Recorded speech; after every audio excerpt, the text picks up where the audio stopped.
just totally borked that, guys. We tried to stream and we tried to open up with our little opener and little technical difficulties, but that's okay. We're live now. Completely borked that, but it's all right. We're a work in progress here at Deep Fry Pixels. Welcome back. Are you sure we're live? Because I'm on the web. It says we're live. I don't know. I clicked the button. Yeah, it's not showing for me. Live. It's not showing. Can't. I think we've been canceled, gentlemen. We're being shadow banned. I need to know. So. Need to know how to connect to the. It's on. We're on now. All right. Yeah. All right. Well, the shadow ban has been lifted. It can come and go that quickly. Look under your chairs. I need a pocket constitution to bat away all these evil forces. Can't stop the signal. No, you can't. So welcome back, everybody. I guess, Zach, you're dealing with a little bit of a storm right now, huh? So we're dealing with some spotty internet. Yeah, we got a big old storm. Some sort of pedestrian struck a stingray down the street. Wait, the way around. Stingray stuck a pedestrian. However that fucking goes. Nice. Anyway, sorry for the bad word.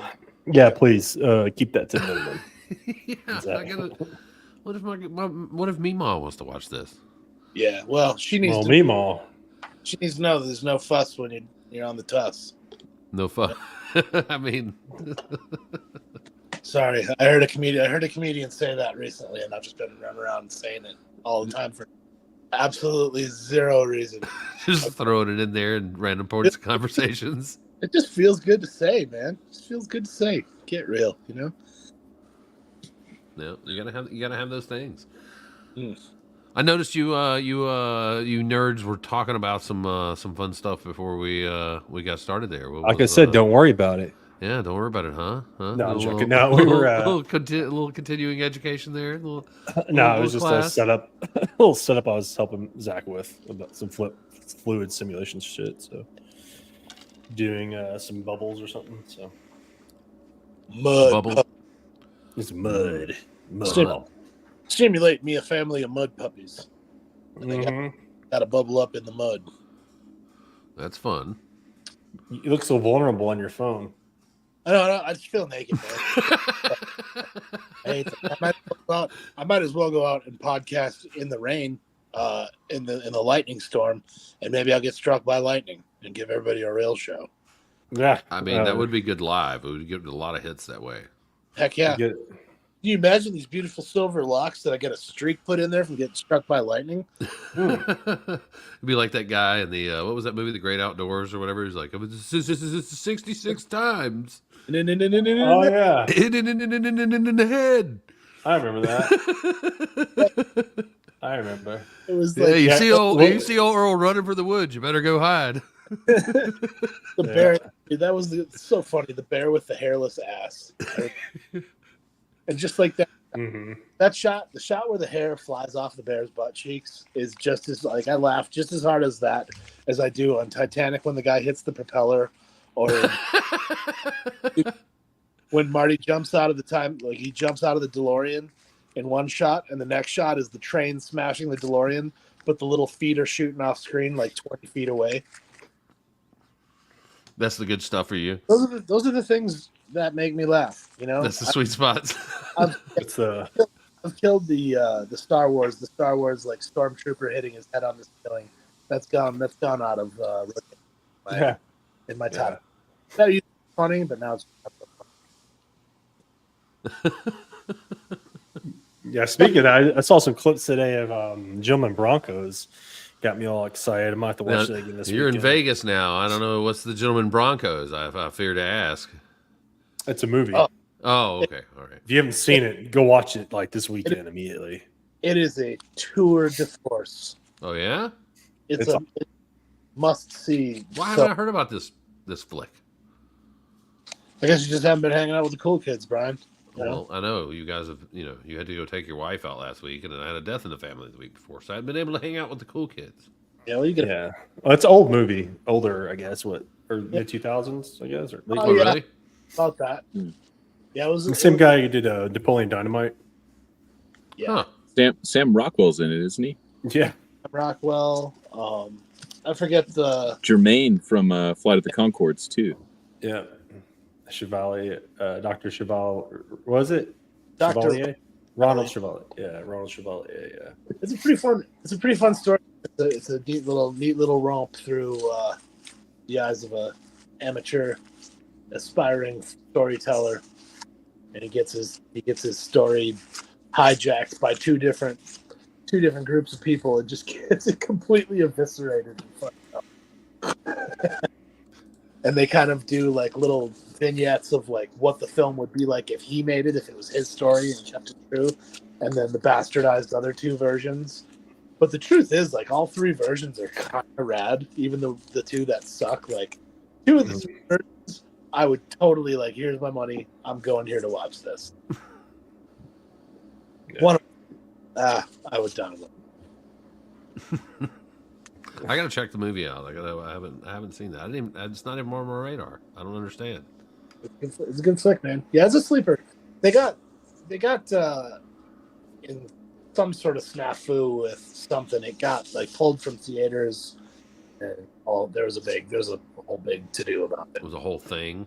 Yeah, when it came out, I remember it because I was working at Rhythm and Hughes, and I just remember being in the art department drinking tequila shots, and somebody pulled up like a GIF from it. I was like, "Holy shit, what is that?" And they were like, "Oh, it's Gentlemen Broncos. Just came out. You should see it." And I was like, "All right." And I watched it. It changed my life. Yeah. It's changed your life, huh? We bonded over that movie. Yeah. You grew a beard that night. And then I made Brandon watch it. He made me watch it, dude. He's like just watching me watch it the whole time. He never watched the just screen. He stared at you. Yeah. He's like, "You find that one funny, huh? You like that joke? Me too." Hey, When it was done, I that's pulled how you out- snicker. When it was done, I pulled out a friendship stone and made him blow on it. Yeah. You only We can never be, we're bonded like that now. So Stone. it's for life.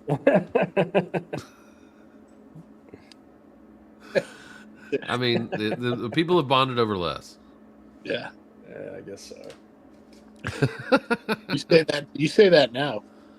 Wait till you watch it. Yeah, no kidding. I might have to check it out. Definitely gonna have to check it out. I think there's a list of required viewing for visual effects artists, right? Like there should always be, like, if you work in VFX, there should be a certain number of films that you have seen, and it's not like make it or break it if you haven't seen them. If you haven't seen them, you should see them. And Yeah. that one to me, one of them, because it is incredible work for the budget it has. Yeah. I think Gummo should be on the list.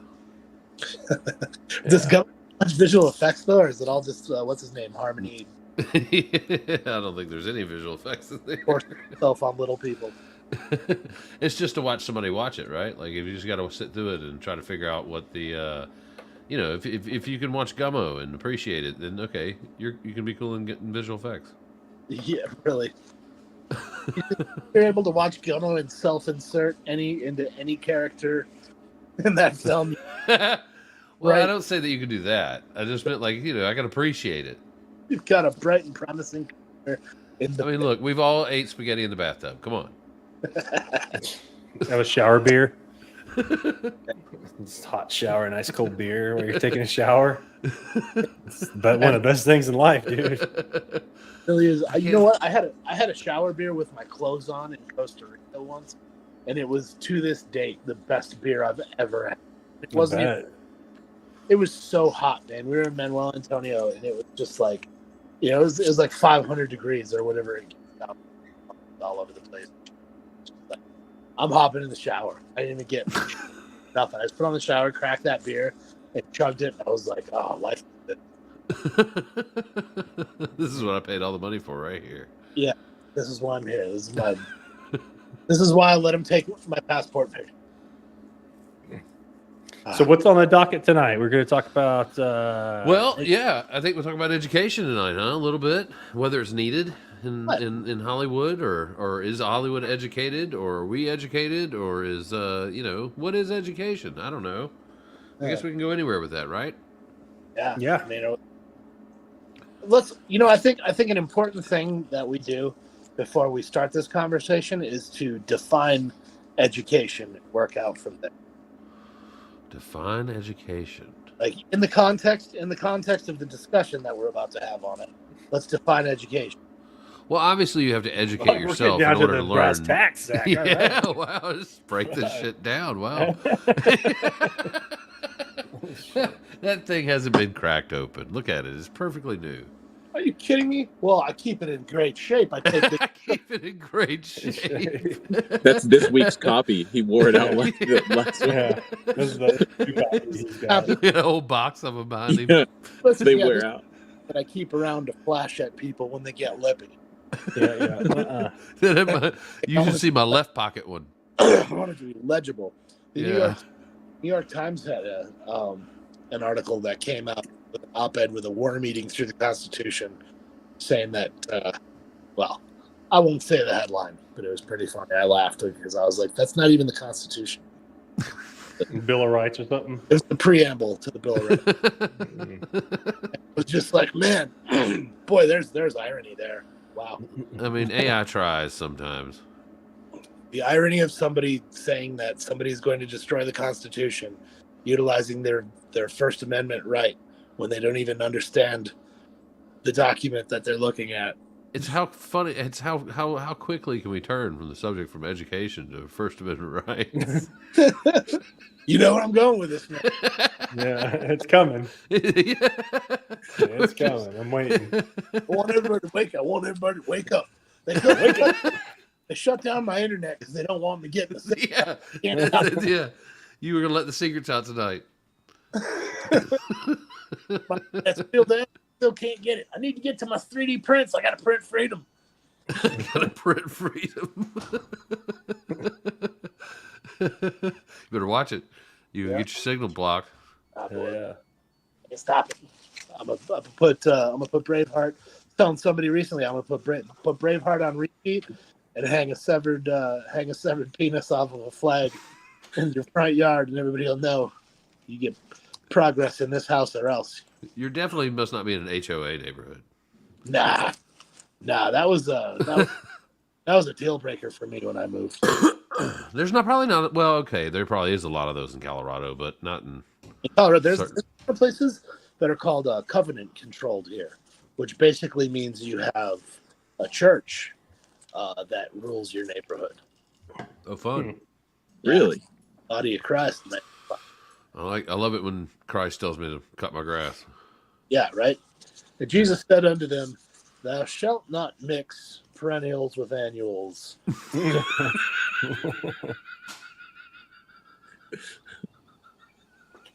So stupid.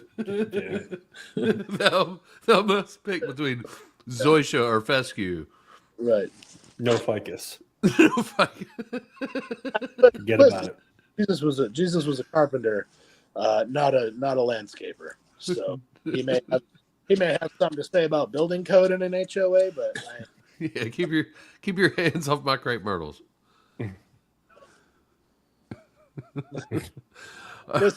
So back to education. Has everyone here been to school? Did everyone here go to school for what we do? Indirectly. I have a bachelor's degree. What is that? What does indirectly mean? You stood outside the window and listened? Went to art school. I didn't study visual effects though. Yeah. Yeah. What did? What kind of stuff did you learn in art school though? Like, I mean, you had to have learned something that translates. Oh yeah, no, I mean it's what you ever put into it, right? So I mean, I originally wanted to go as a concept artist, matte painter sort of thing, and then basically it was just a lot of fundamentals, right? So you're learning how to draw, paint, sculpt, and do all that stuff, and then I kind of got thrown into doing some 3D because I used to do mods back in the day for Battlefield, the first Battlefield game, Battlefield 1942. And so I got really good at 3D just on my own. I didn't think I'd ever make a career out of it. I didn't know that existed. And then teachers noticed I was just breezing through these 3D classes. I was like, oh, this is easy.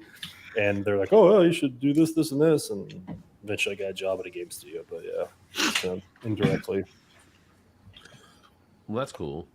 I mean, it kind of did. It kind of led to a little something. So I guess, I mean, like, do you think you could have broke into your career without it? At the time, yeah. I mean, basically, I did. So, I mean, I went to school. I mean, I didn't really learn much at school. I mostly self-taught, books, and I had some DVDs and even some VHSs and stuff. Yeah, I mean, I went out after school every night. I would, after I did all my stuff I needed to do, I would work on a demo reel that I would sent around to these game studios. And I really liked effects, so I started doing that, and I got picked up by this place called Surreal Software in Seattle. They're WB now, and I worked on about 4 different games there. And I was like, I want to do more, pre-rendered stuff. And then so I got out of that and started doing cinematics. But it was a lot easier to get into the industry back then too, because if you just knew how to do something vaguely, it was easy to get into, right? Now it's like, dude, I wouldn't want to jump in this industry now. Like, it's crazy. It'd be pretty difficult to jump into now, that's for sure. Yeah. Yep.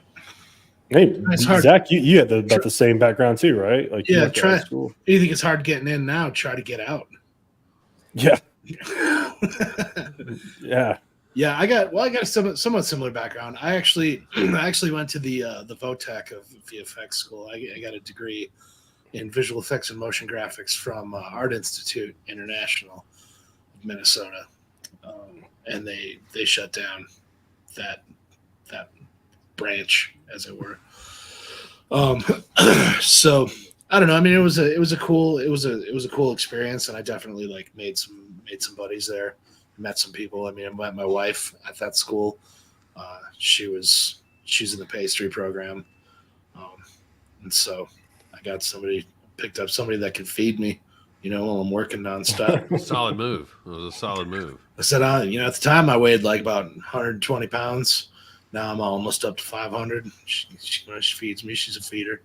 She's a feeder. I'm kidding. 480. But yeah, it was a good experience. I mean, would I say that school gave me tools that really landed me in my career to a degree? Sure.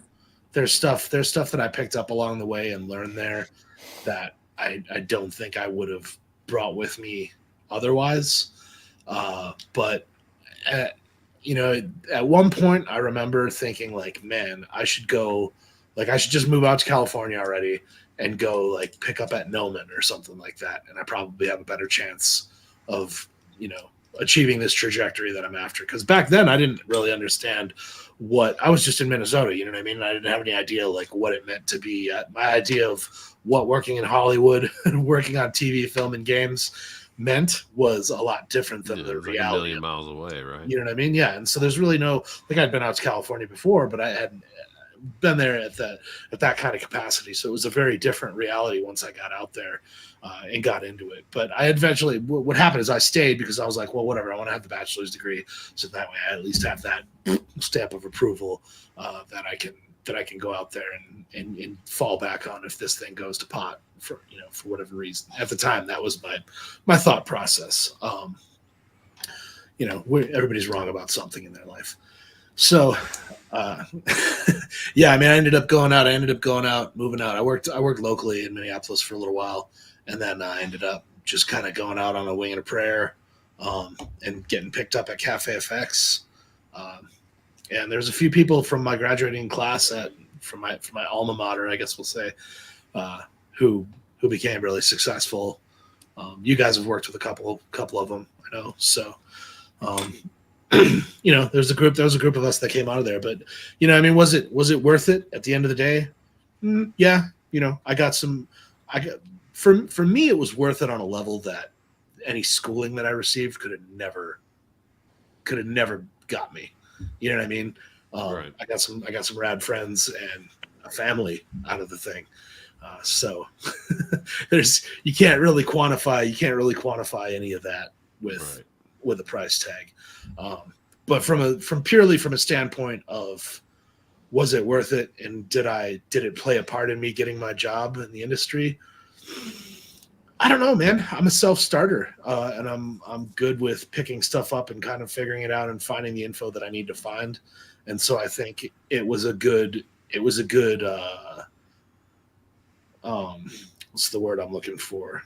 Like, it was a good addition to my trajectory, but I don't think that it was necessary. Looking back, I do think that from a career standpoint, it probably would have been better for me to pull the trigger, go out, do the Noman thing.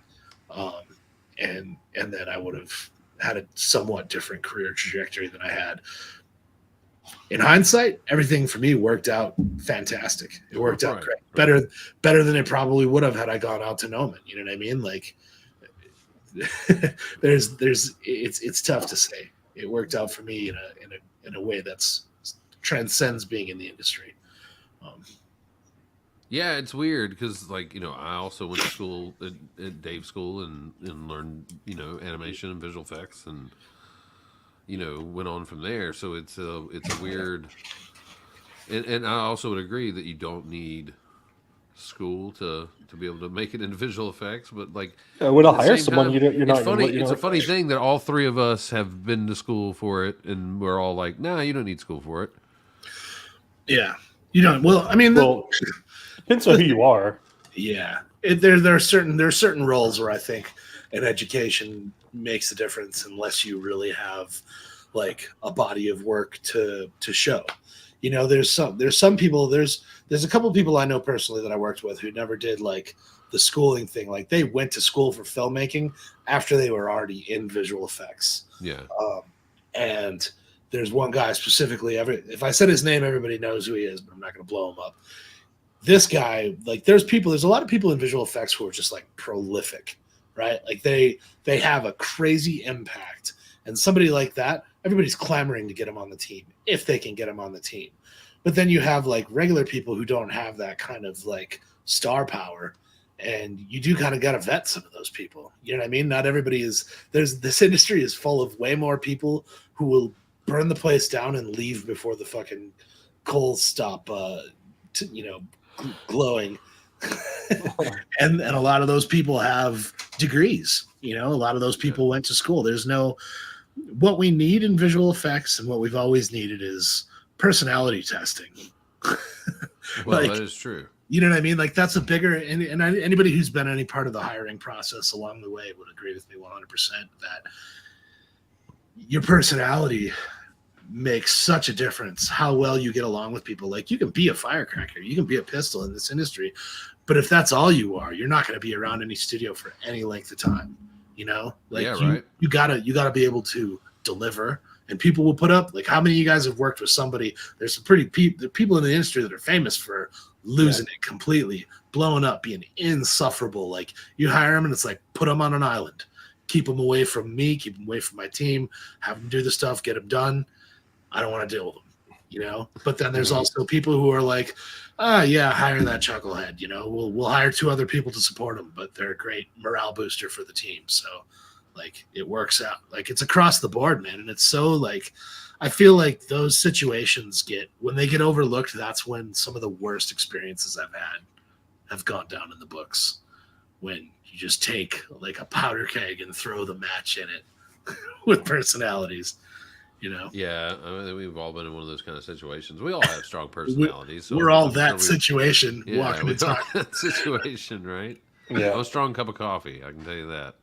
It's not for everybody. Yeah.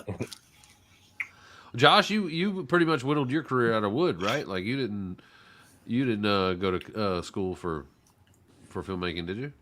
No, I was about to go to Art Institute, but then there was movies had come to Arizona where I was growing up, and I got on as like a PA, office PA, even not even visual effects. It was like 3 years, 2.5, 3 years before I got to a visual effects department, and then started over as a PA there, and then did on set kind of VFX sort of data wrangling, VFX PA for a bit, and then started at Pixamundo like years ago. Met Robin Graham and moved over to Crafty Apes from there. So Yeah, that's cool. Yeah, data wrangler. Yeah, hey, if you can get it as a data wrangler, you definitely can find your way into the door there. That's for sure. I've seen Yeah. many a data wrangler climb up the ladder. Well, plus I always knew I wanted to be more involved than just like a guy that like, you know, was just doing that, right? Which again, that can be a full career. I've known people that have done that, but I was always interested in like helping make the VFX. So I'd be at home. I used to play a lot of video games, and I was just like, all right, new video game is learning software, messing with cameras, you know, just learning how to make images and like manipulate them. So that combined with the data wrangling thing helped, you know, kind of my career trajectory go where it went. Yeah, a lot of times you just have to give it an opportunity, though, right? Like, and just getting that foot in the door. I mean, it's funny how it seems like it's such a big industry, but at the same time, it's so small. It's And super everybody small. knows everybody. Yeah. Yeah, man. Yeah. Yeah, there's a lot of people that go through it, you know, and I've been guilty of it once or twice where you're kind of just like, I'm in a position where I've got a choice to make, and you know, burn the bridge to to light your way to the next one, and it happens, unfortunately. And I mean, for me, like I've seen a lot of people do it, and I can't think of. I think there's like only one person, and I've been around the table with a few people, you know. There's only one person that's ever burnt the bridge enough to where I was like, man, I will never work with that person again. Like that was such an awful experience that nothing is worth it. A paycheck isn't worth it. Yeah. You know, like, and that's a couple of those I think I've run into. That's saying something, man. You know, like because a lot of people like and that's one thing that I always try to look at it from the lens of like this industry is stressful. No matter how you slice it, no matter how you dice it, no matter how good you are under pressure, sooner or later, one of these ridiculous deadlines, and you have an army of people before your shot even gets on your machine who have made decisions that affect your life in flippant ways at the flick of a switch, or just a mismanaged schedule, or somebody took a flippant look at the shot and said, yeah, it looks easy enough, you know? Yeah. And the next thing you know, you're on like hour 130 of the week, and you're just like, I'm sick. I need to go home. I need to sleep. I need to have something to eat, you know, like, and those situations like that's going to break you sooner or later. It happens to all of us. You know, anybody on this call has been there. I'm willing to bet at least once. Pussy. Right.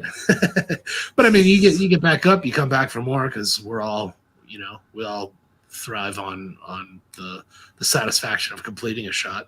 Seeing your stuff on a big screen the first time it happens is just mind blowing, you know. And I still like the junior artist that I protected with all of my mass that I kept inside that little candle still gets excited when I see stuff now on TV. You know, I see it on commercials or see it, and I'm just like, man, that's out there now. My mark is on the world. Like that's not just like, and here's the thing about it that's really crazy is like before the internet, when you got your work in a film, it was bigger. It was bigger because your audience wasn't just like, you know, whoever your parents could show your stuff to. It was the entire world, and it's still that. But the internet has taken that and been like, yeah, big deal, you know. Right. Yeah, it's diluted it a bit, right? So yeah, and it's cheapened the sweetness of it. But it I also, still kind of hold on to that. Like, You better watch it. My mama's gonna fight you. hey, my mom thought I did Nemo for the longest time. I did a little like for a local like regional commercial one time. I did like a little logo reveal thing for a bank. It had like a little bicycle that went across it or whatever. Yeah. They used that logo for years, and my mom would get so excited every time she'd see that logo. That's cool. She would. She called me almost every time. She goes, "Hey, just saw your commercial on TV," and I'm like, "Mom, that was like I've done Super Bowl commercials since then." Like, right? You know, instead of this regional little bank commercial, but just because it played on her TV all the time is why she liked to see it. Yeah. Well, I think at some point it becomes a job too, right? So it's like, you know, you're just kind of like, whatever. Yeah, everything does become a job after a while. I mean, you know, like, the contrast of it is, you know, like, I really, really love my job. So there's that, right? Like, there's definitely stuff you have to put up with every job, but yeah, at the same time, I know just lots of people that just hate their jobs, but they still go to it every day, right? Like, I and mean, that's the I love thing, what is I it- do, but I usually hate my job, honestly. Like, Okay, fair enough. like, yeah, I mean, it's just like It's most of the time, it's like, God damn, all right. I mean, it's cool to get what we do. I feel fortunate, you know, to work from home most of the time, but yeah, man, it gets like you said, Zach. Sometimes it's like, is this even worth doing? Like, is this even worth my fucking time? You know? Yeah. Yeah. But, Well, Well, I there's mean, I think it totally, just for the simple reasons as even Zach says, it's, you know, there's worse ways to leave your mark on the world, right? Yeah. yeah. absolutely, man. I mean, It's fun to see it through the eyes of like family members or friends that aren't maybe connected to the industry that do get they see more novelty in it. Like yeah, the times that I get the most excited is like if like my mom or brother or sister or whatever, like they'll be like, oh man, like like, oh that's cool, you did that, like it's really neat to see it through their eyes because it kind of like, I don't know, refreshes that in me. Because I try and like kind of like Zach said, keeping that junior artist alive inside. Yeah. Like Well, that's important. what I just went through with like going to a funeral, right? And I get to all these cousins and stuff I haven't seen in years, and they're all proud of and like I'm from deep south, right, and from Alabama, and I've got all these cousins in Mississippi and all this, and like they're salt of the earth people, right? So they're just super proud, and this, that, and the other, and they'll be like, I watch you on TV. That's my cousin, and like that's always fun to kind of get that moment, definitely, those kind of things, but. There is the dredge to everything, right? Like, Of course. yeah. Would you rather be digging ditches? Because I've that's done what that. I mean. than Well, I anything. had actually, funny enough, I had a one guy I won a job one time because the guy said he asked me in the interview like what if I asked you to do this task that one day, and I was like, man, I'll sit there and model bricks all day long if you want me to. I was like, really, the only time I'm ever going to have a problem with it is the day that you walk in and hand me a shovel and tell me to dig a French drain out front. But honestly, depends on how far away from payday I am. I'm probably just going to dig it. Yeah. And he said that he'd never, nobody even come close to having any other answer than, just like, oh, yeah, sure, or, whatever. So I was just being honest. Like, Yeah. You mean you're gonna pay me? This, actually, this interview was coming out of school too, so I had the bright eyes of like, yeah, but you're gonna pay me to do something. I'll do whatever you want me to do. Yeah. Yeah. That was an advantage I had when I first got into film. Like it wasn't initially VFX, but just like getting into film was my competition. Like I'm a 20-year-old kid, and my competition, like at least the entry level, was either people that were older and just getting into it, or other like film school age kids getting out that had like sometimes a lot of what's the word, a sense of entitlement because they just studied to be a director or a director of photography. But it's like, well, you're not going to probably be How that many right different out of kinds of school lenses can you name? Yeah, right. Jesus. And I was like, what, you need me to make coffee? You need me to like fix the toilets? Like, hey, I'll clean the toilet. You don't have a toilet brush? Hey, I'll get a toothbrush. You'll Like, use your tongue. like, I mean, you've been known to do that. Yeah. well, I do that just for fun, actually. But Yeah, that's just Well, that's But, only like, on that work Tuesdays and ethic. Thursdays. what's that? It's only on Tuesdays and Thursdays. Yeah, Today's the weekend, and why? I have to do it on an empty stomach. yeah. You get that buzz. You get that little bit of a buzz from it, huh? No, but I feel you though. I've actually But- I've interviewed somebody before and hired them because two things. It was like basically they had this attitude of they would do anything, and one of the things they said they had not gone to school. They were completely self-taught. They were like, hey, look, I know I don't know anything, whatever. But one of the things they said, I remember in the interview that struck me. Oh, they said all the right things, right? Like about I don't care what I'll do, man. I'll mop this place if you just let me in the door. And things like that. But he also said that he was in the military, and I was like, oh yeah, well, what was your nickname in the military? And he was like, they called me the Sponge. I was like, they called you the Sponge? He was like, yeah, because anything they tell me, I just remember it. I'm like, okay, noted. And the guy ended up being a great employee, right? Like, and it was just, but it was all about that, like you said, like that attitude and that. It was more way better than some of these times you'd get these people that would come out of, some of these real prestigious schools and just be just assholes. Actually, like SCAD, dude. I've hired so many. I was trying SCAD. not to say it. I didn't want to. I'm gonna say it. I don't care, dude. They have like a. I mean, I've actually funny if I had some interns from SCAD where I was at last, and they're actually awesome. They're cool, and Yeah, a not lot of everybody's that. bad from SCAD. I know great people from SCAD. But Some of the best artists I know in the world are from SCAD. Yeah, I'd say some of them are decent. I'd say more from Dave, honestly, or Noman. They're probably the best, or Brazilian artists. Those guys are nuts. They're so used to working outside of a pipeline and working on whatever they need to work on to get it done. Is that they just know how to do stuff. Yeah. Like it's insane, dude. General I've never met a bad Brazilian artist once. Some of the best in the world are Brazilian. Yeah. At Blur, they'd hire him all the time. These Brazilian guys. They come in and just like, dude, what the fuck? How did you do this? Yeah. Like at Blur, people would be saying that, and we'd be like, dude, holy crap! All right, you know. But the funny thing is when you get a, I don't know if this has happened to any of you guys, but you get like a Brazilian artist and a Colombian artist working at your studio together. Is that a bad mix? Fucking war. Oh, is it? That or an Argentine artist? They hate Yeah. Argentine. They all can't stand each other, and they're like you do. I remember hearing the words said, "You disgraced me. You disgraced my family, and for this I can never forgive you." And I'm like, holy shit, man! I just witnessed the birth of a fucking supervillain, all because a producer asked this guy to take over something and make a couple changes on it while this other guy was on vacation, and the deadline was looming. Sounds like a Brazilian. Sounds like and every Friday night at the house. I got angry at the artist instead of the producer, and I was just like, okay, I learned something today. Misguided aggressions. I love it. Yeah. But yeah, I mean, going back to the SCAD stuff, like they're interns, so of course they're not going to be great at what they did, but they listened and they were nice, and that made a big deal. But like I just remember hiring people at Fuse and stuff before they were a SCAD, and I just knew like they just came out of school. They just did a master's degree there, so their thesis. I'd look at their thesis, and it's just like, what is this? Like, okay, well, I don't understand what this experimental animation stuff is. This is cool, but this isn't going to get you a job.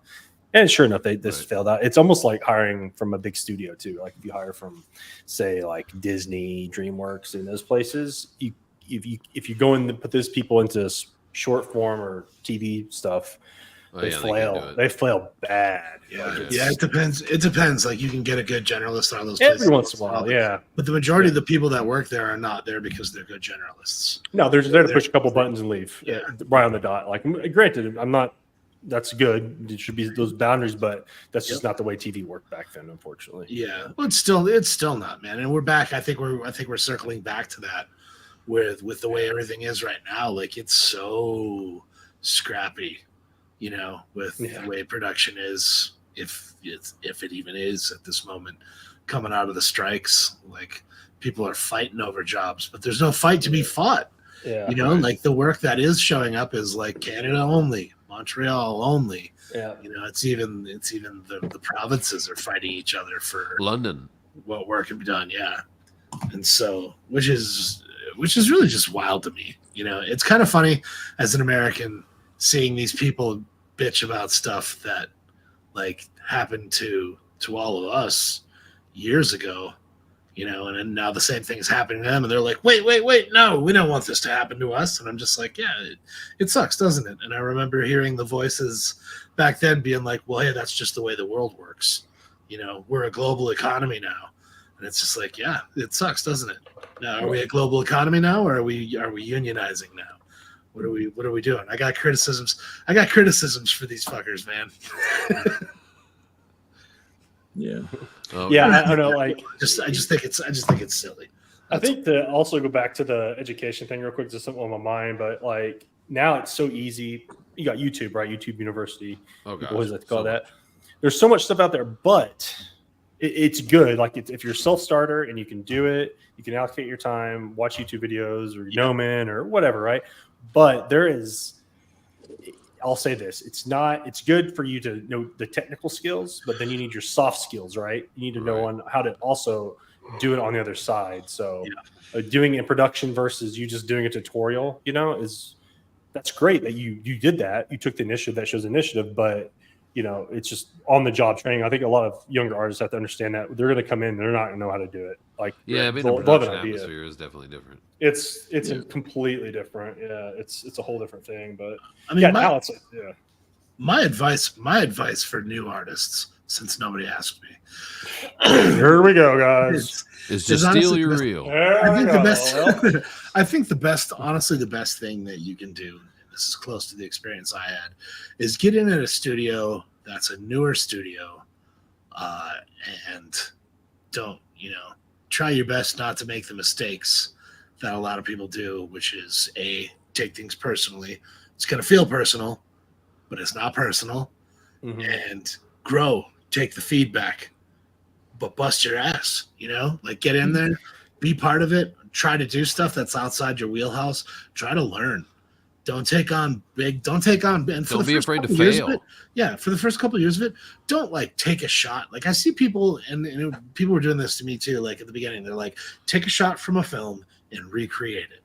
And like, that is so daunting for like a new person who's like maybe just figured out how to use After Effects, or maybe just figured out like how, a 3D coordinate system in a 3D app is a crazy thing to wrap your head around if you're kind of new to it. You know what I mean? Like depending on your knowledge level, I think keep breaking it off and mastering bite-sized chunks as you go is going to provide you a way better foundation than just trial and error. Everybody's different. I've always said that if you really wanted to learn, visual effects or in any form, whether it's 3D or anything else, one of the greatest ways you can start was the DSLR camera. Yes. A bunch of different lenses. Yeah. Learn how light works through a lens, because I think a lot of schools, especially the way I was taught, I never connected that my art that I'm trying to create isn't made to be real looking. Right. Because it needs to look like it was shot through a lens. It needs all the imperfections. Yeah, it needs all those imperfections. And so like it took a little while for me to understand that, okay, wait a minute. And in those imperfections you can hide things, which is beautiful. Mm-hmm. Composition too. Yeah. Because if you're shooting with a DSLR, you learn composition as well. You do, which is big. Yeah. 100%. There's a lot of artists that are really good in the software and like the technique, but they don't have a really good sense of composition. Mm-hmm. Like you could be really good at composition and be okay at the technical, and your shot's going to look better than the guy that's good at technical. Oh, I get so frustrated with an artist that I know is like one of the smartest people I've met, knows how the ins and outs of something, but then they'll go sit there and argue with me about an edge or something that they can't see. They're like, well, I don't even see it. And like, oh, you don't see that. Right. Kind of thing. And that's that's the problem. Well, it's technically correct because I did this and I did this and I took that. I'm going like, but you don't see that. Yeah. Yeah, and so that stuff too is it's hard to teach unless you have an eye or you went to, for instance, that's being in art school. That another thing that's helped me tremendously, knowing composition, how color works, how lighting is supposed to work, on a 2D image, and all this stuff. Like I learned animation, and you go to someone and they're just like they don't get it. I'm just like, how do you like? And you can't. It's hard to teach that because you're on the job, and those are like fundamentals that you should know. Like as far as getting on, Yeah, I mean, I swear, because I went through, and I mean, I've been an artist since I was a kid, right? Like went through art school, and and I say art school, like in high school, like I went through all 4 years of art. They actually didn't have an art 4 when I went to art 4. They had to make it because of me and one other guy. But like they, and so I was always involved in art even before that, and so when I got into this, I had a real strong sense of color and how to mix color. And so, like, I think because of that, like, I'm pretty sure I can color correct anything with, the orange, blue, magenta, and, green. Like, but just those two sliders, I think I can color correct anything because of just learning how to, mix colors. But it definitely helps to have multiple disciplines versus just, learning a textbook of how to this is Maya 101. Well, okay. Absolutely. How to use the IBK color node. IBK, yeah. The consuming really art too, I think. I pretty much just smash my hand on the keyboard and hope for the best with the IBK. Yeah. Yeah, I think that didn't consuming work. Stack it. dude, the stacking works really well. It does. I think too, it's like the people like they let's say they're getting into it, and if you want to take like the modern kind of consumption of media, which is often like short form video like this, like not what we're doing isn't short form, but like like TikTok style video and stuff like that, where if that's what you're mostly watching, and then you spend 8 to 12 hours of your day trying to make images for movies, and you're not really consuming the media that you're trying to create, like you're not developing your eye, and like creatively consume, I think is important too. Like if you want to write, what are you probably doing? You're probably reading books, and I think watching the kinds of movies you're working on and like seeing what works in other movies, how they compose things, how they play with things like focus and depth and all that, like I think that can really help. It's really hard to do, though. I will say I have to force myself to watch movies and stuff just to kind of keep up with what's happening, because it's I agree. Yeah. It's It's that whole thing, like, if you have a landscape business, your own grass at home is usually the longest one on the street, right? Like, yeah. It's homework though, like treating, especially early in your career, right? Like to develop that eye, like what Bryan's saying, like it's hard to teach that eye. Like, that's a good way to get that eye, I think, is to go point 100%. that eye at stuff that works, and see why it works. Maybe write an essay, even like, take a shot, look at it, and instead of trying to recreate it, figure out what makes it work, like, and then. Well, that's the other thing I've said too. Like, I mean, most DSLRs will take video now. That's always like, shoot a little video of something in your backyard. Your iPhone will do log now. Yeah, or your iPhone, anything. You can shoot video with anything, right? Like, so just shoot a video of something and put something in that video that doesn't exist. And it'll make you a good or supervisor. Or take something out of it that was there that shouldn't be there. Whatever. And do that a whole bunch of times. Yeah. That'll get you a job. If you had a reel of that kind of stuff going in, you can get a job with that pretty darn quick. Well, and if you shot it and you shot it intelligently, you're now becoming like of not just somebody that can do the visual effects, but you're also getting to the point where you could be like a client-side soup or a soup that a house sends out, right? Because you're like, well, if we're going to shoot it, like, and you now are learning that end of it, right? The acquisition side, where it's like, well, you could shoot more intelligently and have to do less work in post, 100%. But it's shooting stuff is one of the best ways. I agree with you. It can really help you. Yeah. Yeah, but learning multiple disciplines. I mean, any of it works, right? Like, as long as I don't think you need to become a master at everything, but you need to know how everything works for sure. Like, even as an effects artist or something, you need to know how to model. You need to know how to texture. Because you're going to be dealing with this stuff at smaller studios. They aren't going to have the bandwidth for you to come in and you may need to do a fix on something, and you don't want to wait for so and so to fix it.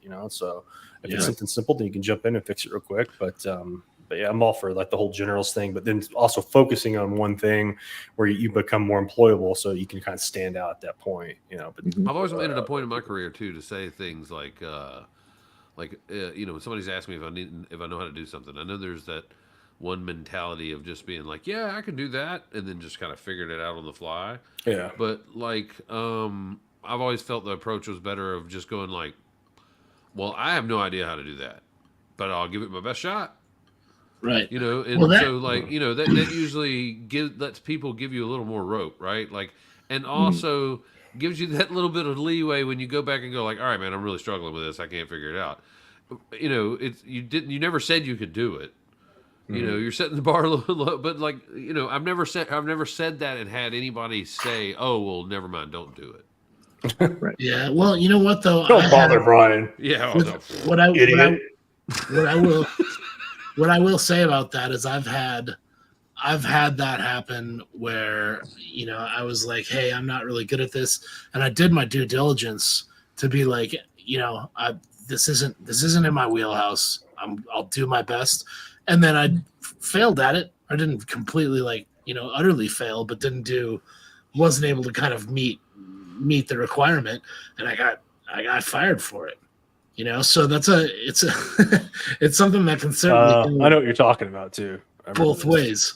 Yeah. Like I went to a place. I was just talking about it with somebody today. Actually, I went to a studio, and was very adamant about, hey man, I just want to make sure, this is the studio owner. It's a small place. Hey, I want to make sure that I'm not going to be set up in a position to fail here, And I was reassured again and again and again that everything that wasn't going to be the case, and all this and that, and then it was, and it was worse. It just blows me away because it makes it such a on the back end of finding someone new, training them.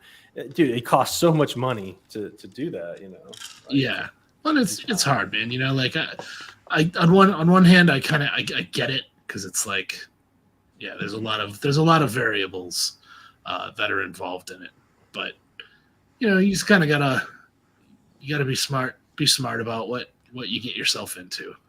Yeah, I'll also say something too about like new people coming in and eager to please, and that's fine if you're eager to please, but don't go above and beyond the task at hand. Like if I'm saying we need an explosion here and you got good reference, here's the explosion, make it look like this as close as you can. Don't go in there and then start adding all this extra shit. Like that just stop. Like, I know what you're trying to do. Like, it's fine. I used to do it too, but put it on your B-roll. Just like go in there, do the task at hand, do the best you can, and then that's it. Don't. It's because I see. It doesn't have to be so extra.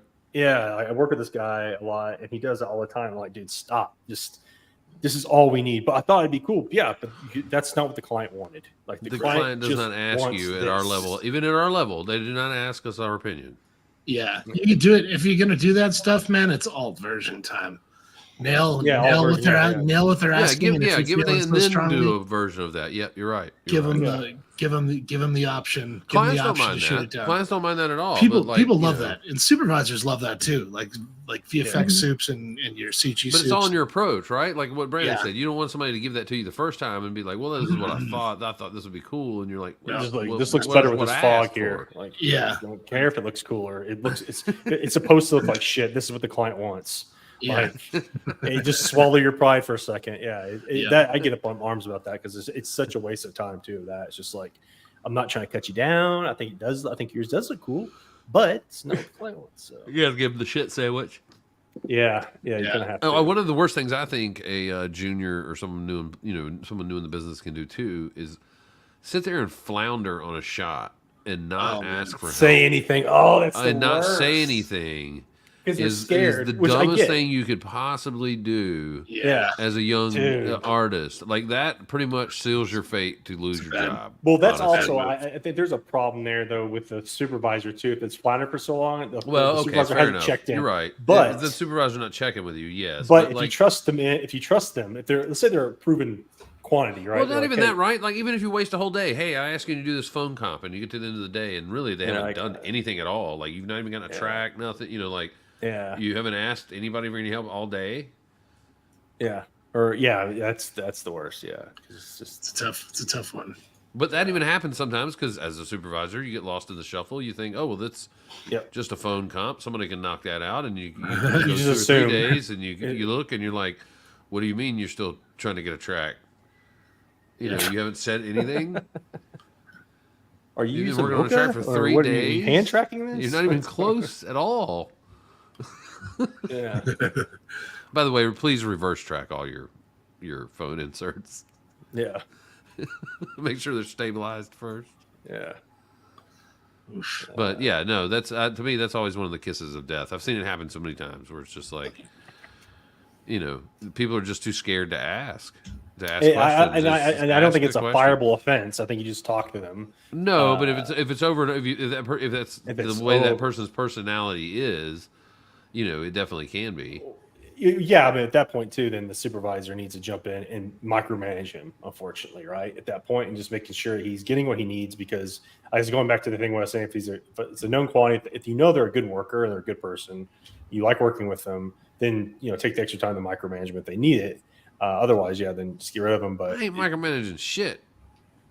Well, I don't know. Like I've been supervising a lot of people, man, and I know you have too. But like, if I like the person and I don't want to make more work for me, and micromanaging does make more. No, work for I mean, look, you always have those that need your hands held a little more. And I totally understand. Yeah, right. Like I totally get that. But there's a point, right? There's only so many of those you can do. Like, there is. You do it for like a month or so, and be like, okay, here's your wings. Go produce more shots for me. And if they don't do that, then it's like, listen, this isn't working. I literally sat down with a guy struggling with a shot, trying to show him how to do it, right? And it was one of those, he had moved over a little bit, right? Like, and I'm driving, and I'm trying to He show said him. on your lap. Let's be serious here, Brian. He's Papa right Bear here. Brian. All right, on He's his right lap. here. Come here. This is my lap. Man. You sit on this one. No, but like, he's right behind me, right? Like, or kind of off to the side of me, and I'm sitting here and I'm showing him, and like, let's do this and blah blah blah, and I'm kind of in a groove, right? Not really paying attention to him, and then I kind of turn over and look, and he's asleep.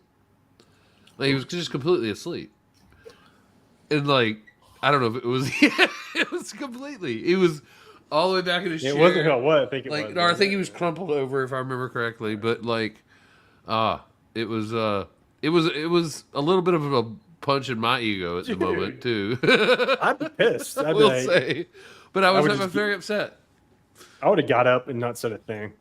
I did. That's 100% what I did. I just got up and walked away, and then like, went yeah, up to the producer and went, I'm really trying to help him, but he's asleep.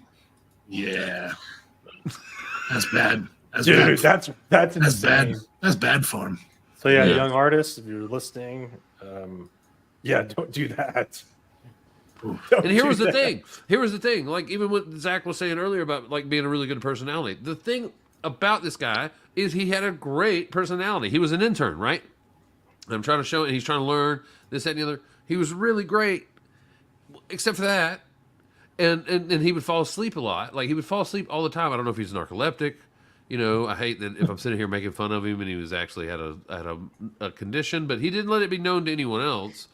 And that's ultimately why he let go, because they actually hired him, and like, as a full-time employee, and then ended up letting him go because he was always late and would fall asleep. Yeah. You won't get fired just for that. Well, some places won't fire you for that, but yeah, right. I mean, you give people chances and see if they can correct that, and then if they can't, then it's sorry, guy. You're making more work for everybody. So Right. But yeah, man, I would definitely not want to be in this industry. I mean, I'm not trying to cut anyone's dreams down. If you want to do it, do it. You're going to put more time, a lot more time and effort into getting that job than you had to 15 years ago. Like, it's completely different. Oh yeah, now it's definitely difficult. Completely different ballgame. I see people graduating from alma mater, and I feel like whenever I graduated, they had a guy come in, and I was only in the second year of the school, the second class of Dave's school, and the guy who owned it at the time, Jeff Sheets, had invited a industry friend in, and God bless him, I love Jeff Sheets to death. He this guy comes up, and I guess the guy he had invited him down a few weeks prior, but didn't realize that he had come down and lost his job literally like the day or two before they'd fired him or let him go or whatever. So he came into our graduation drunk and was basically, he got up there and was basically, none of you are going to get jobs, and just went all in on the industry and this, that, and the other. And poor Jeff, the owner of the school at the time, like, had to jump up like within, 90 seconds of this guy getting started, and I'd run over and like stop him. And it was pretty funny, but I get it. It was pretty funny. Just like Will Ferrell jumping in and going, yeah, fucking screwed. It was kind of like that. It was great. It was really, really funny. My dad recorded it and everything. That's wild, man.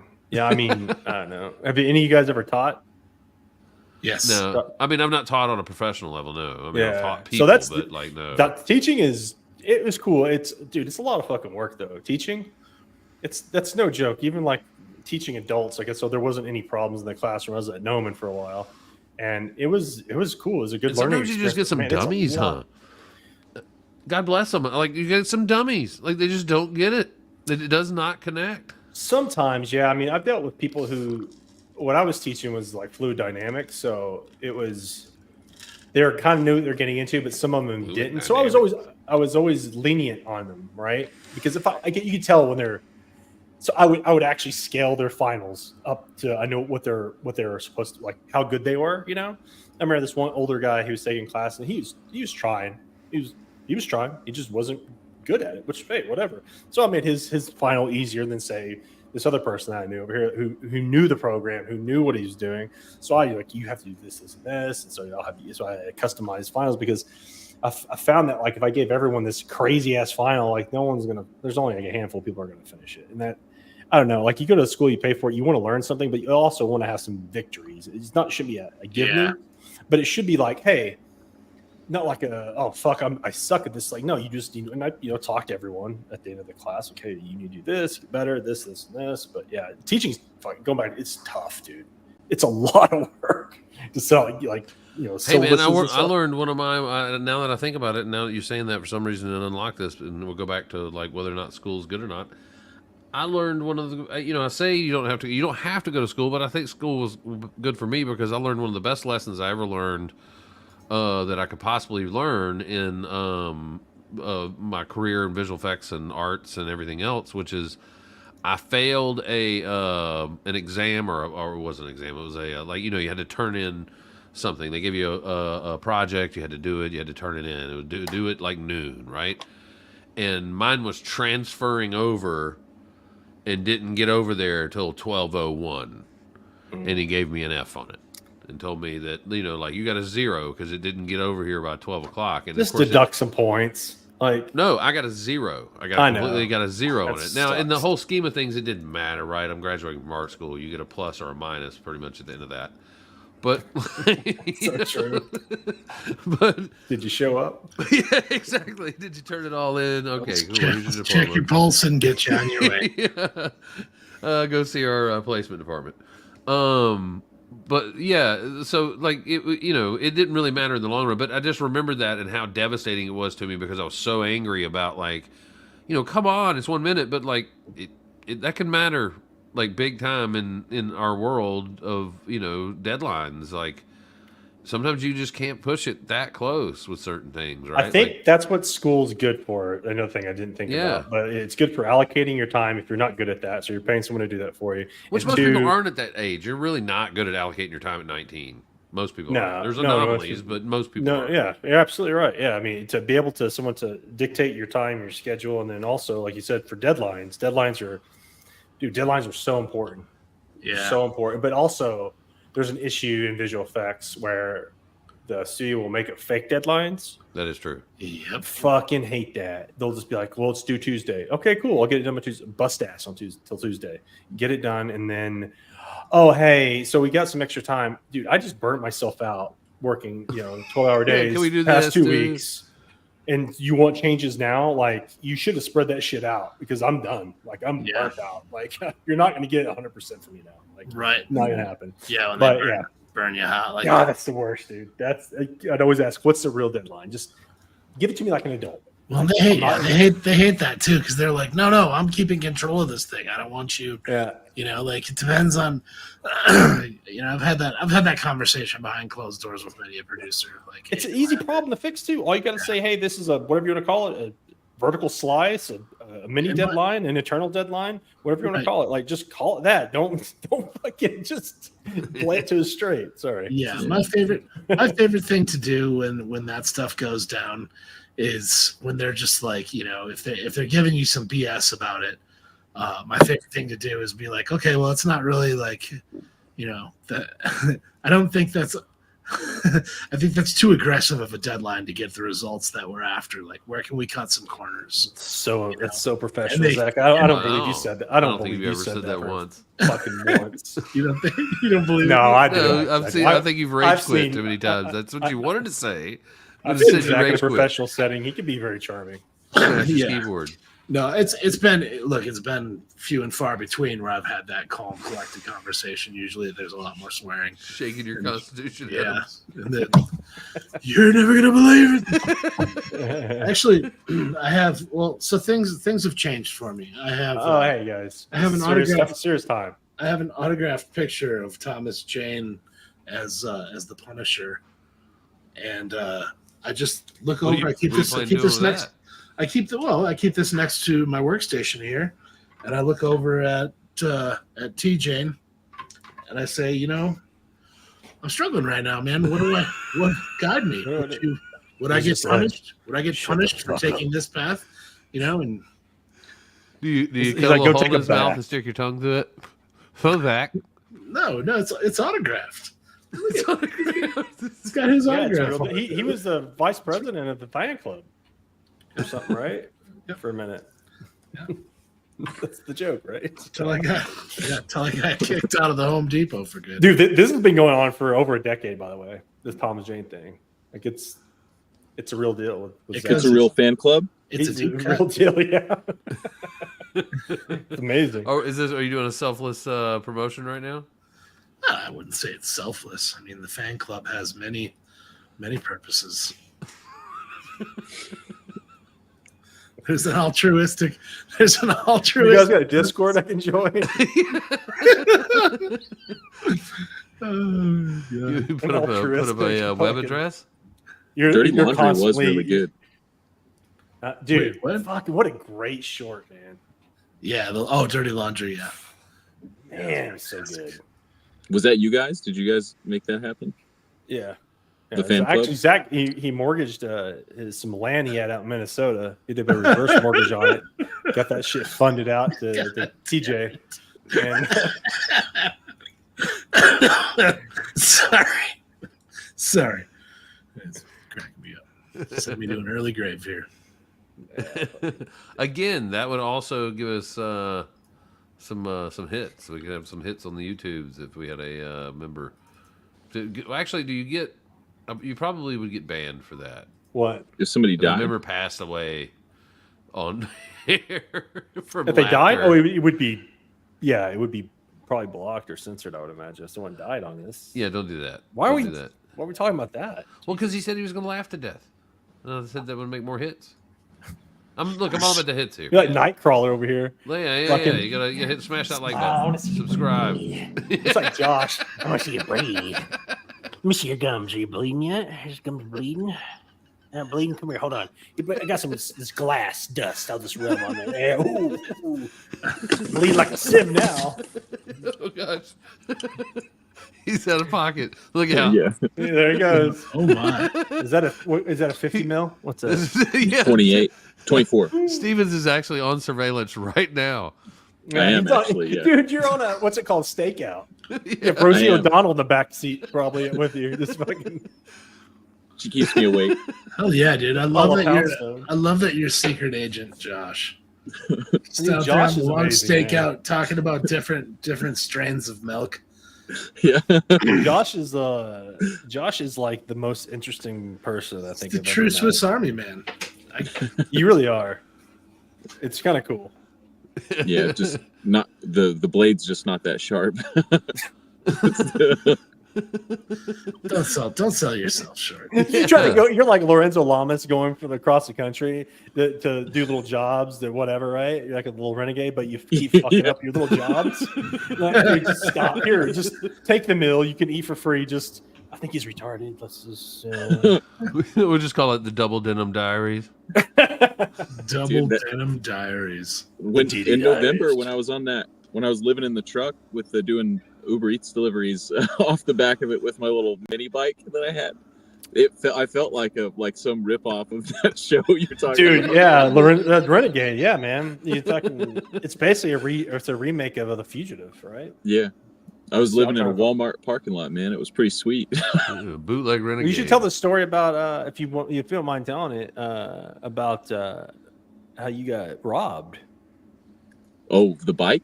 Yeah, The motorcycle? that's fucking wild, dude. Yeah, there's a test drive. This motorcycle I was making my living with because I was between gigs. Like, I was kind of like purposely, but then like it was this series of unfortunate events that things just kept getting worse. And then I dug myself out of the hole of living at the Walmart in Glendale, Arizona.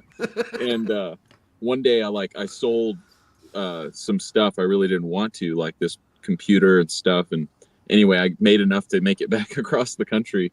And I get These back. Russian blueprints. Yeah, I sold some intel, and then I get back, and I was like, I had like 2 more weeks where I just needed to keep doing Uber Eats on the bike, and then I was going to sell the bike, and then I was like, if I sell the bike, I'll have enough money to get me through until I had work lined up and some money headed my way.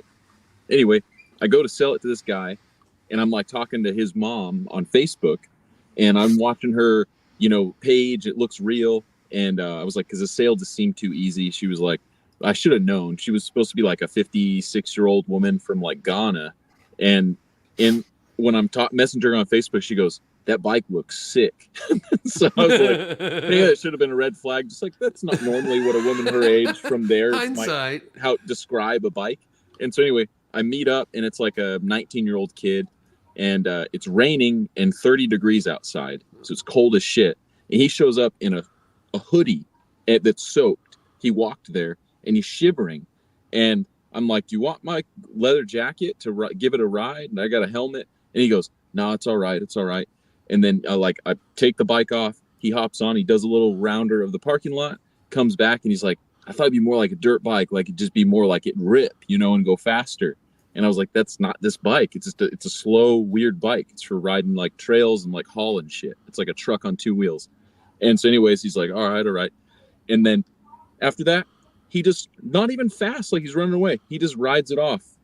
And like he said, I'll do one more rounder of the parking lot before I buy it. I just want to make sure I want it. And then he, instead of doing it around the parking lot, he just rides it out of the parking lot and just keeps riding off into the dark and the rain. And I guess you need that bike more than you. So. Yeah, I guess. I mean, I was pretty destitute I love at that that he point. stopped so and complained about it. I love that he had he knew what he was going to do the whole entire time, but yet he decided to stop and give you his piece. He's like, man, this bike isn't quite what I thought it was going to be, but I'm still going to say shit about it before he stole it. You're like walking up next to him. Hey, man, can I have my bike back? I thought I could get this bike away much faster, but I can't. What an absolute son of a bitch. But I made up like a bandit because I had full coverage because it was a pretty affordable bike. I bought it cash, but I still got full coverage on it just because I was like, I'd had a motorcycle stolen before. Ended up getting like $1,000 more from insurance than I was going to get selling it to him that night. Nice. So nice. he and I both made out like a bandit. Well, I doubt that. I mean, he is also, up for stealing your bike. Didn't you file a police report at least? Yeah, you have to with the insurance. Yeah, that's I had to. I was setting up a sting, but then he figured out it was me. Then when he found out it was me setting up the sting on another Facebook account, he just started laughing, and then he never talked about it. Are you currently on that sting? Yeah, no, this is a different one. Yeah, it's a different sting. I actually hired him. He's an emu farm outside of my house right now.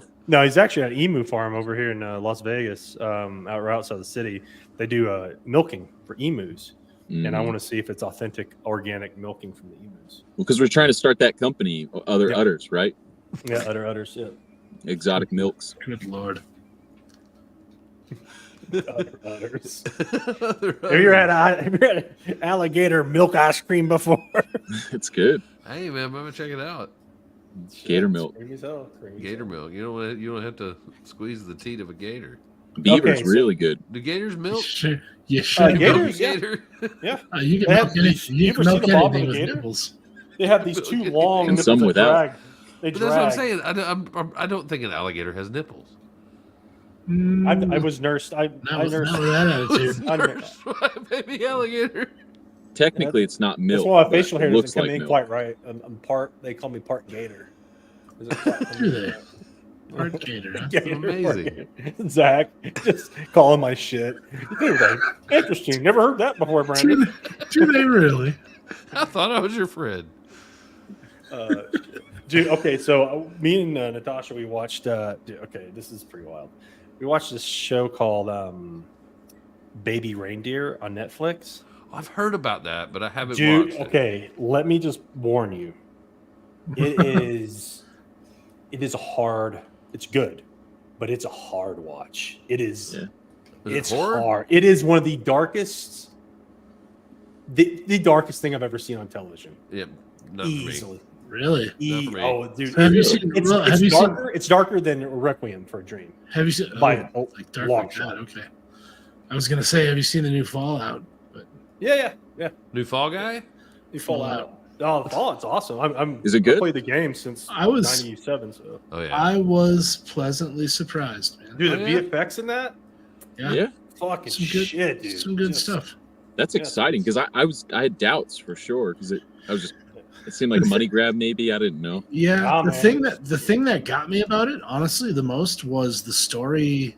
you know, I'm not a game purist by any means. I feel like designing a video game and then flipping the story over to a film adaptation 1-to-1 is pretty fucking boring, honestly. And Right. so I'm really like, you know, I like it when they take the game and take the storyline and tweak it. They certainly did it with this.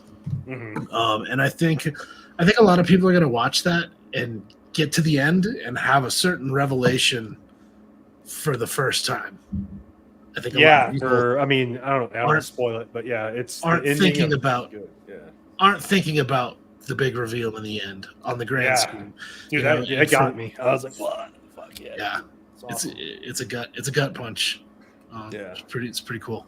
Yeah, Colin McLaughlin was great at it too. He played did a good really role good in job. that. But yeah, all the VFX were pretty spot on, man. It was like, dude, the nukes looked fantastic. It really was surprising. Like, okay, Chris Nolan. I wonder if, because that's his brother, right? Jonathan Nolan and Chris Nolan. So I wonder because he did CG nukes in this, and there's a He ton was of like, them. let me They show look you how it's good. done. Hold my Yeah. beer. They look good. They look fucking. Mhm. Like, that's There's what a couple. Yeah, there was a couple shots in there where I was kind of like, "Ooh, those are stinkers," but there's a lot of really amazing work. Mm-hmm. Yeah, There's always something. There's always some stinker shots, right? Like I hate not seeing those. It really does make me mad that I can't not see those because I think most people don't see them. Yeah, no, exactly. Yeah, you're just like, okay. Well, the big one I didn't think was the greatest was the guppy or the gupper that comes out of the water. The gulper, Gulper, yeah. Those like, it was like the too uniform in color and stuff. Even Natasha pointed that out. She's like, yeah, this just doesn't look. I was like, yeah, it's not the best, but it's not bad either. There was some design decisions that got made that I was kind of like, ooh, not what I would have done. But then again, hey, I'm not nobody's calling me to design the monsters in their movies either, nor should they.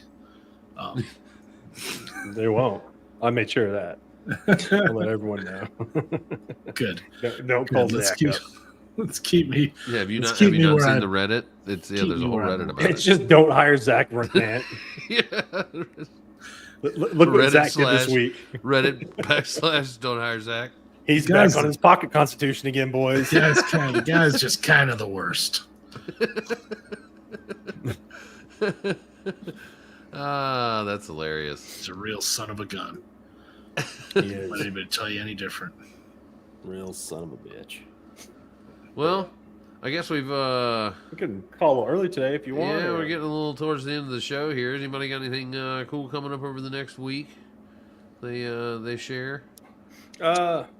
Work seems like it's coming back. I don't know if I shared the PDF with. I don't think I did it with you, Brian. I think I did it with you, Zach, maybe, or Josh. I don't know. I'm sharing it now, but no, there's a production email PDF I got from a producer friend of mine, and dude, there's a ton of shit. It's 37 pages of productions going on right now. Oh wow! And there's a lot that are not in the country, some of them, but there's a lot that are. So that's awesome. Seems like the summer should be busy-ish. I think. Well, that's great news. Polish your boots, boys.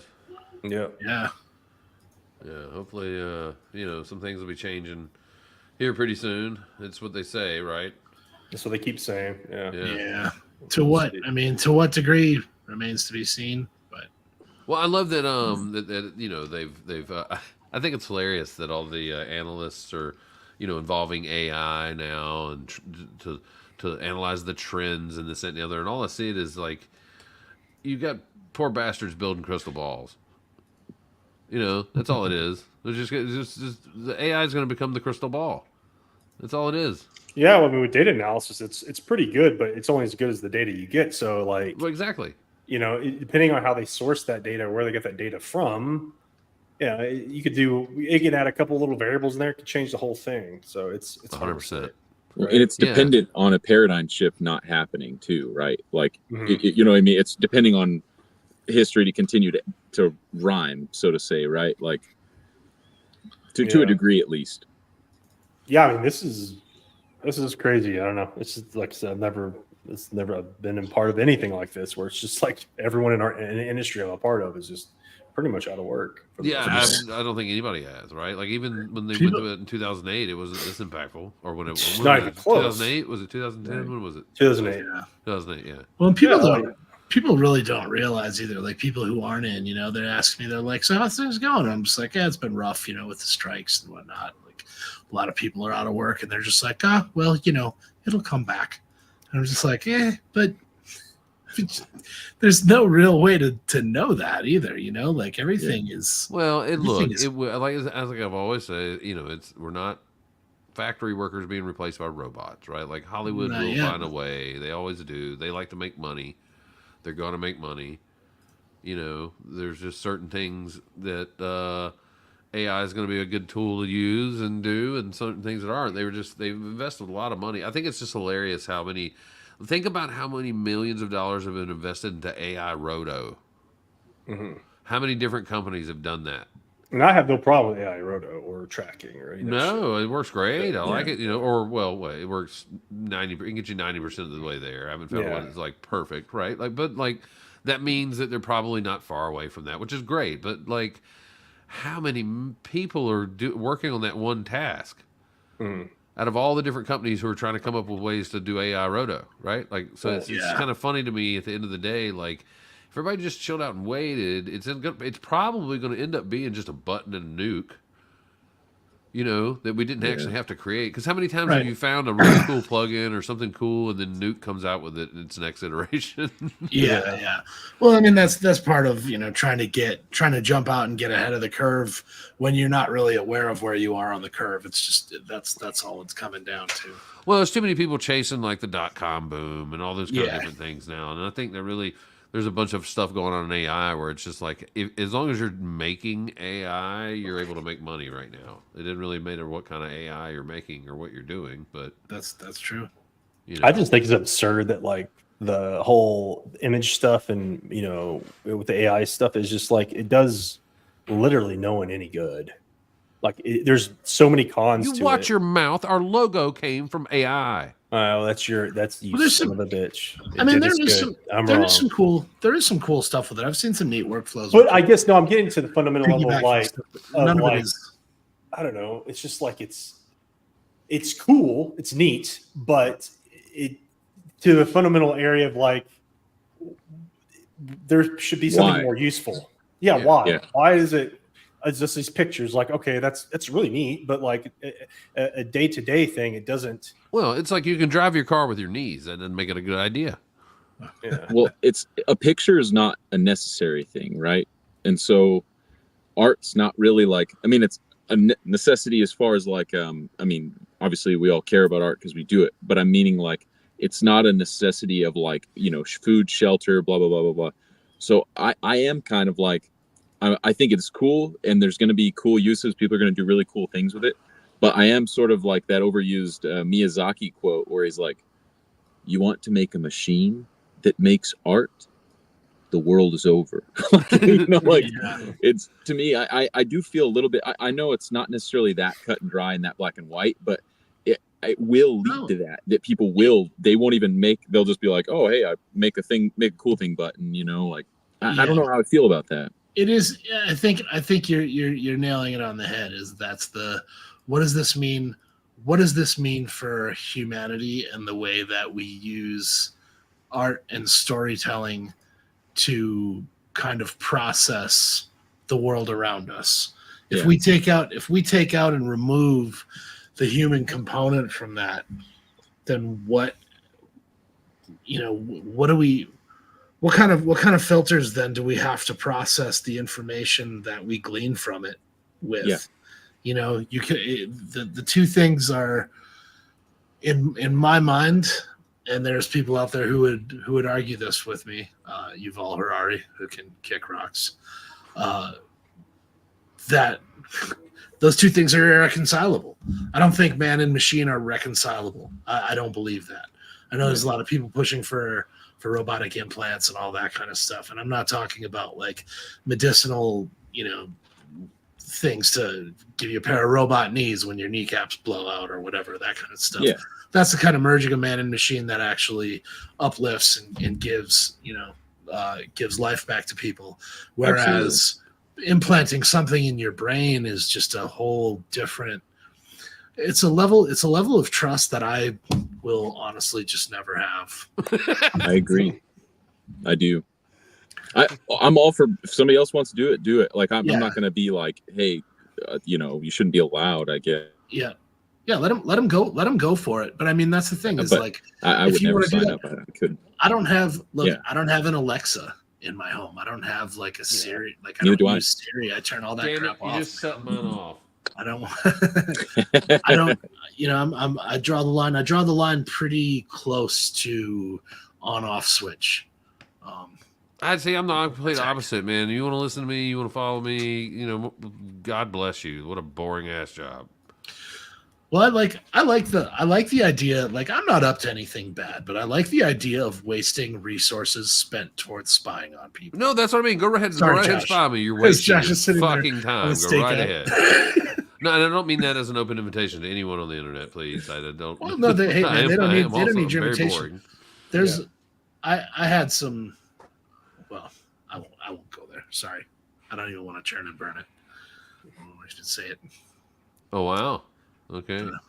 Well, that's Now we're it's the intrigued. Constitution. I tell you what, that is the perfect segue to my book, or not my book. Yeah. But I want to hold up. Well, you were holding up a book. I want to hold up a book too. Everyone needs to go check out our sponsor, our $1 million sponsor. You want to thank Mr. Daniel Smith for. It's he sponsored the entire show. Like we couldn't be here without him. It's one of the biggest contracts I think is on the internet. We were right all now, homeless right? about 2 weeks ago. We were. Yeah, And, he reverse mortgaged his house too. yeah. If you want to learn Nuke, go out and buy the Nuke Codex, so that we can get this reverse mortgage off for Mr. Smith's house, and make this whole gamble he have put on our shoulders pay off. Right? It's keeping us from having to go to Spotify too. We're able to turn down their offers due to his sponsorship for sure. Yeah. Well, OJ Simpson called me up yesterday to offer sponsorship, and I was able to turn him down. Really? That's awesome. Yes. I think it might have been a scam phone call, but you just wrote back, "Who dis?" All right, gentlemen. Well, we're gonna. I guess we have to do the whole. We gotta smash. You gotta remember to smash the like button, everybody. And email us at podcast@deepfriedpixels if you want to have. You want to tell us? I don't know. What do you think of Brandon's new hairdo? It's 2 good. weeks ago, he had this massive bouffant. They probably can't hear you because of the music, but Yeah, well, that's just part of it. That's part of Deep Fried Pickles. Thanks, everybody. See ya. We'll see you next week, huh? Bye. Wait. Somehow we do this.